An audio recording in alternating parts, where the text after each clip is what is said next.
I'm not normally your adventurous type of girl, but I did get talked into going sandboarding in Swakopmund. I'm kind of a little bit scared because I've never done anything like that before, and I know there's probably going to be a lot of speed involved, and I'm just thinking I'm probably going to be falling off, to be honest, and hopefully not injuring myself.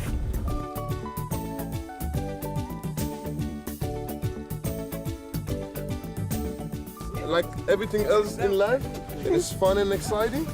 There's a little bit of a risk involved. We teach you how to do it and how to do it properly, so nobody must get hurt. That sounds pretty good.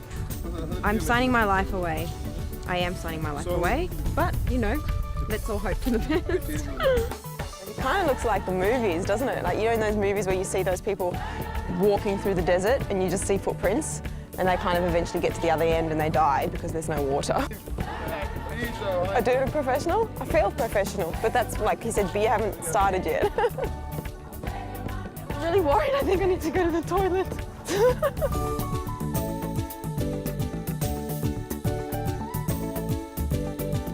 Started off on the baby slopes and surprisingly was actually able to stand up on the board.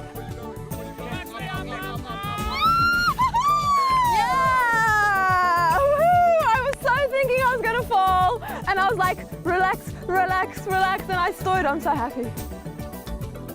And then I felt pretty confident and somehow got talked into going to this big mama sand dune. Okay, boys, what's next? It's Kalari Ferrari. Kalari Ferrari? Yes, what a big mama. Yeah. Big mama? Yeah. Okay. It goes about 80 kilometers per hour. Yeah, there is no way in the world I am going down that. That is like a death warrant, basically. But I don't know what came over me, but somehow I mustered up the courage to go flying down this huge sand dune. No, I'm so scared. I'm so scared. Let's together. Just drag them and enjoy them.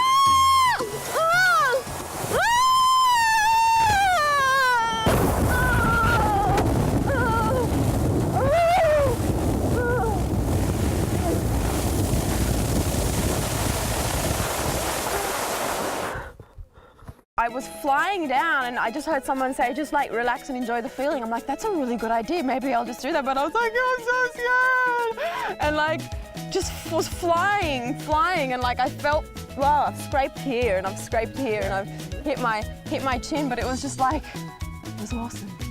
I've discovered something about myself today that I didn't know I had in me, that's for sure. I didn't know that I could have the guts to do that and then actually do it and still be in one piece.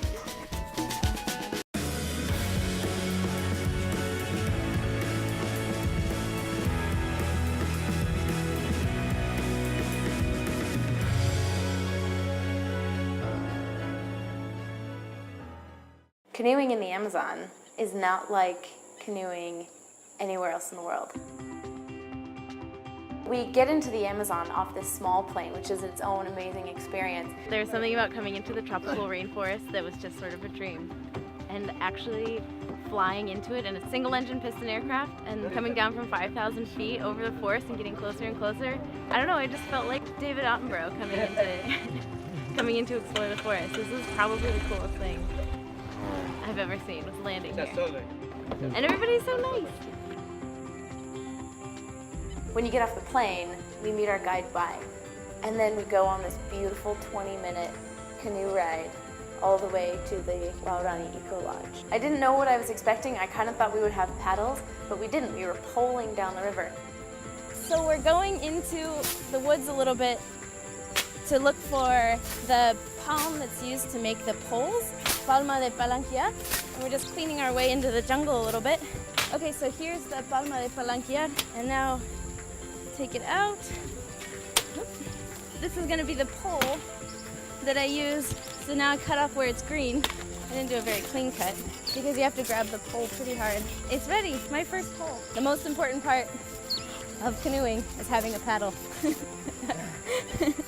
So now I have my pole. We get in the river, and it's Bai in the back steering, and it's me in the front pushing. I'm just the powerhouse. And the water is different depths everywhere that you put the pole in, so it surprises. You don't know what to expect. Your body, your muscles are kind of like ready to hit the ground at any time, but it's different every time, so you're sort of judging the river. And then I'm trying to figure out which direction we're gonna go around things. So I would get a little bit nervous about something like, Bai, are we gonna go left or right of this thing? Which way are we gonna go? And I would look back, and he'd kind of like just barely indicate the direction, kind of like, we can go that way. I mean, we could go that way too, it's okay. And then all of a sudden you come to almost this archway of trees. There's these big trees that have tendrils coming off them, big vines, kind of like a banyan tree. And it felt like canoeing into a lagoon. And all of a sudden it got cooler and really quiet. And the canoe was just taking itself along. It was so tranquil. It was just enchanting, completely enchanting.